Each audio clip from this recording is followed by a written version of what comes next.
Okay, so welcome to the first round of FunkQuest Season 1 playoffs and the first round proper. And we have today Funky Thinker number 140, Cathy Weiss. Is that right, Weiss? Weiss, yes. Weiss, sorry, yeah. And Funky Thinker number 146, Dana Pharant. And if you've not listened to their episodes previously, I will link to those in the show notes. So go do that. We'll go do that when you listen to this, and let's get on with the show. Right, so how this works is the person that got the least number of points, I think it's better to go second in this because we're playing to win, and the person that got the least number of votes in the first round goes first. All right? Okay. If you are listening to this, I don't care where you are, whether you're a bus or a train or on a commute or whatever, get a pencil and a piece of paper ready in about a quarter of an hour because you can vote for who you think should progress to the next round. All right, very, very simple. So, Cathy, you got the least number of points in the main season, so you get to go first. Alrighty. Well, I'm going straight for the bookshop because you can see behind me, I love my books. So let's go for it. Books. Yeah. Who is the worst person in the world to get stuck in a traffic jam with? Jar Jar Binks. Really? Why? Oh my gosh, the tone of his voice and the phrasing of his sentences is just so grating on the nerves. And could you imagine having to listen to that for like an hour or 2 hours on end? It would drive you crazy. Jar Jar, I don't think, does Jar Jar Binks live near you? He does not live anywhere near me, so I'm probably okay. I don't even know what planet he lives on, but I don't know. Do they have traffic jams where he lives? I don't know. It's an interesting question. If there's any Star Wars people, do they have cars and traffic jams where they live? probably in some of the major city centers. Yeah, maybe. In some of those, in some of the prequel to the prequels where they CGI'd in a whole bunch of stuff, there are some scenes with a lot of spacecraft flying around. There are. Potentially there could be space traffic jams. Coruscant, that's the name of the place. There we go. There you get an extra point for knowing that. Well, you see, that's the thing. You see, if you are listening along, we're after funky insights and answers. We're not after necessarily any what we call sense or logic or anything like that. We're after funky insights that will make you think. Right, Dana, you get the same question, which was, it's not that. Oh, it's not. No. Oh. Okay. No, it's not that. No. I have a different question. No. You get the same one, which is the pile of books, which is who is the worst person to get stuck in a traffic jam with? Well, I have to say, I don't even know who the person is that Cathy quoted. So I'm like, who is that? I'm going to have to Google that. But as she was talking, I was thinking Gary Vanderchuk actually came to my mind because really? he's so hyper. Oh my goodness. I think I would lose my mind. I mean, I'm not a big fan of his to begin with. But yeah, I think that high strung energy would drive me up the wall for being stuck in traffic, having somebody that's kind of like bouncy, They're on a permanent sugar rush. Right. Yeah. It's like that person that like has to bounce their leg continuously and you're like, I can't stop it. And you just want to have them, right? Like I would probably, be accused of assaulting him. I used to work with somebody and they said, oh yeah, he's all right, but he could do with a good shaking every now and then. Got the hands on their shoulders and you're just shaking them. I know. Some people just drive you to that, right? You're just like, can I just wake you up, please? I just need, stop it. Just stop it. So it's a case of Jar Jar Binks or Gary Vaynerchuk. He's like that celebrity guy, isn't he? He is. He's the billionaire. Billionaire. Yeah. So like the likes of us don't need to do what he says. Right, next question. Who won that? I don't know. Who went first that time? It was Cathy, so it's going to be Dana this time. All right. Let's go with cassette recorders. The cassette tapes. The cassette tape thing. Yeah. If you could go back in time, what would you teach people? I think, it would be really about getting people to step into, okay, let me start that over. Getting people to go over themselves. I think that's really the biggest thing.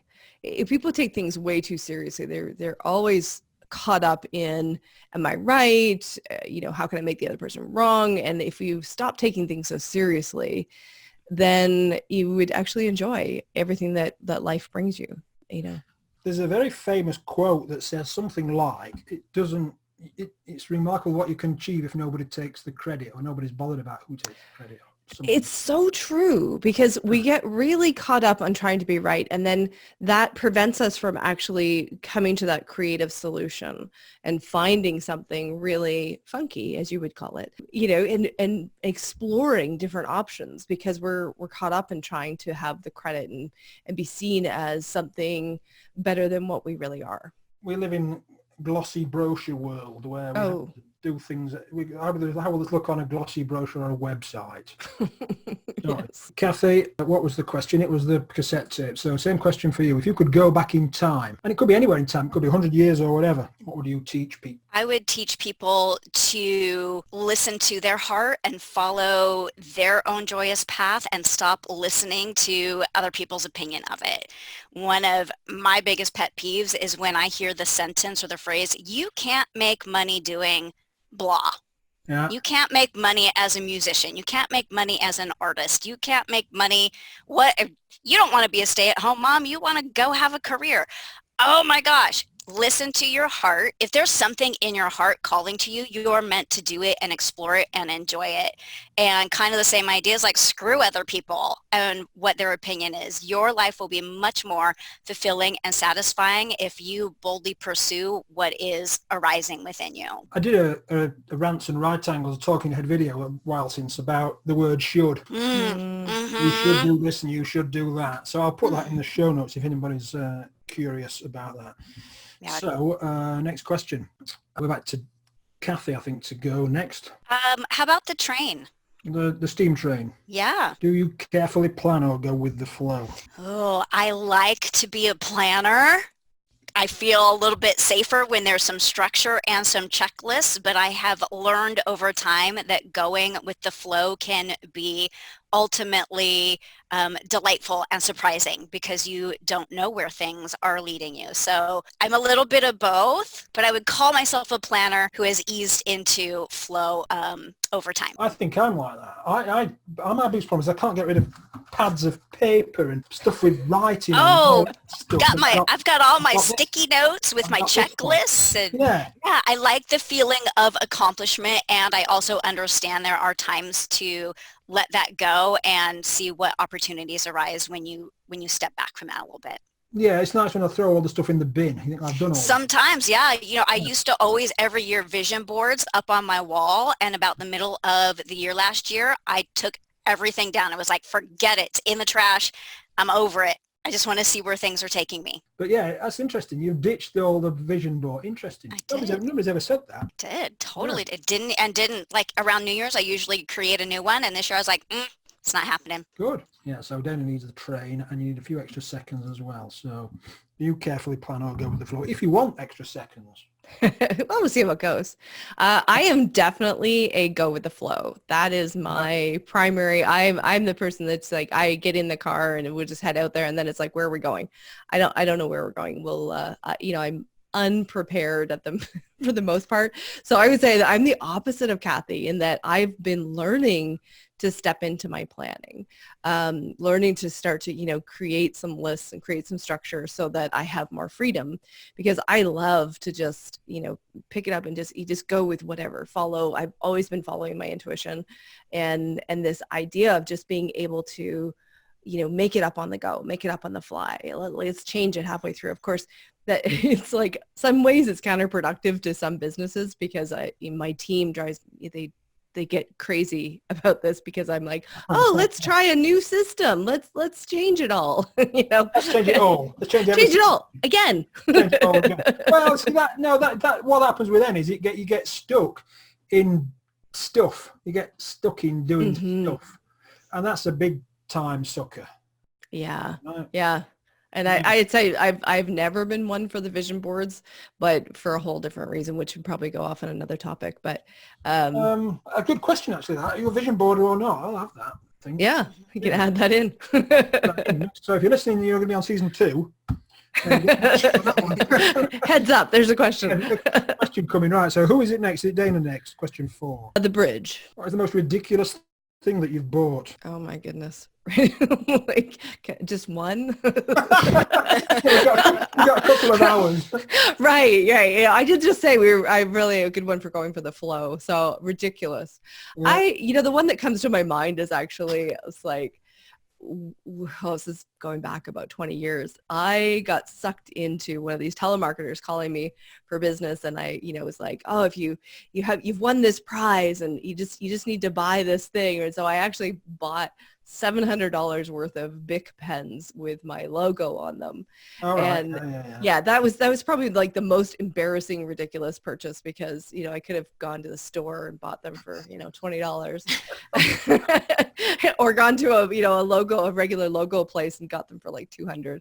But I did get sucked into the whole scam. So that, between that and my excessive kitchen gadget purchases. All right. Yeah.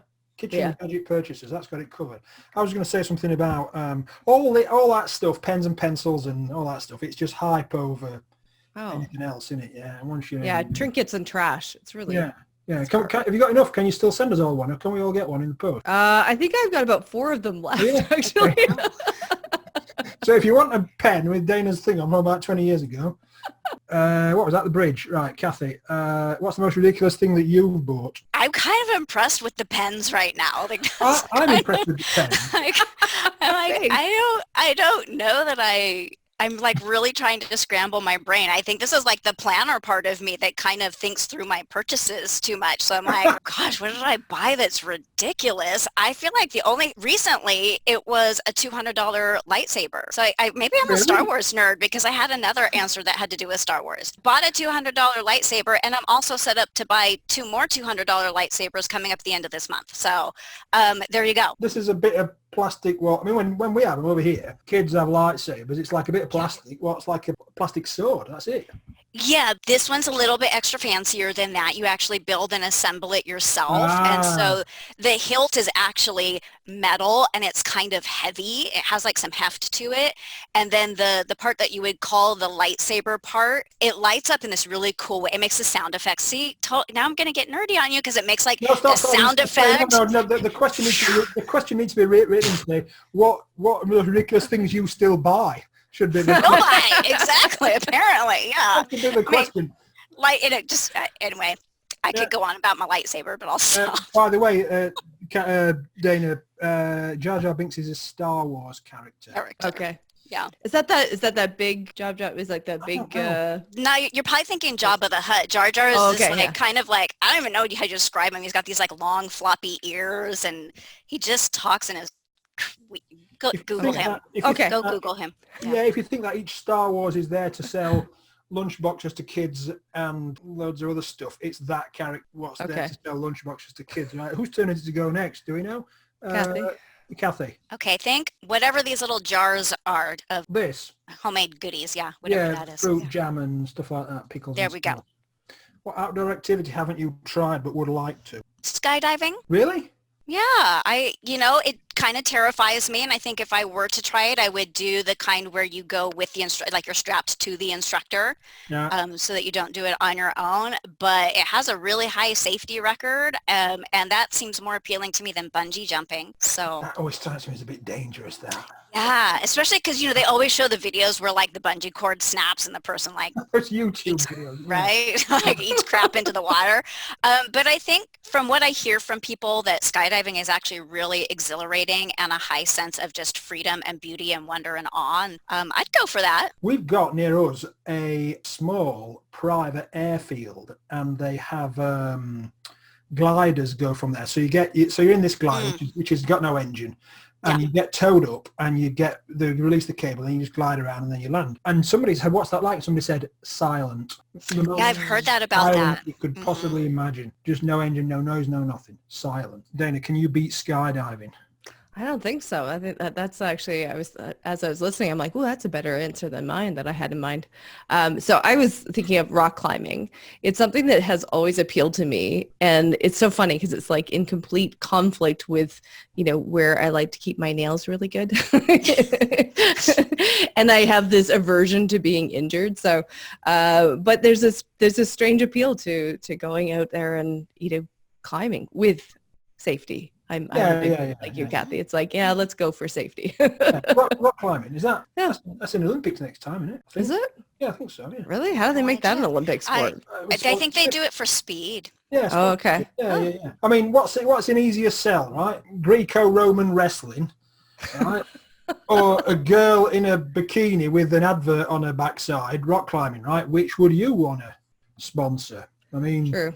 it's tough. I don't know what our nails are like, but it's, speed. You've got to get bottom to top quick as you can. And are they doing free form or is it with ropes? It's inside, I think.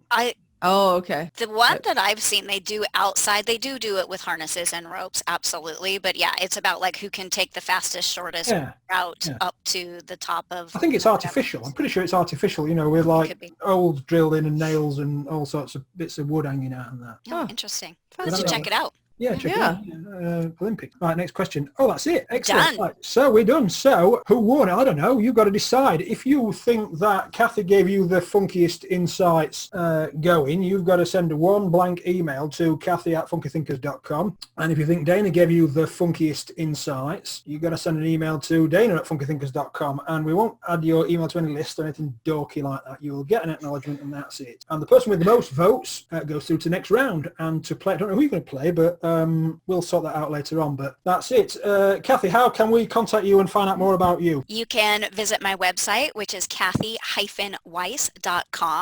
I'm on Facebook at Lightworker Cathy Weiss. Instagram is Lightworker_Cathy.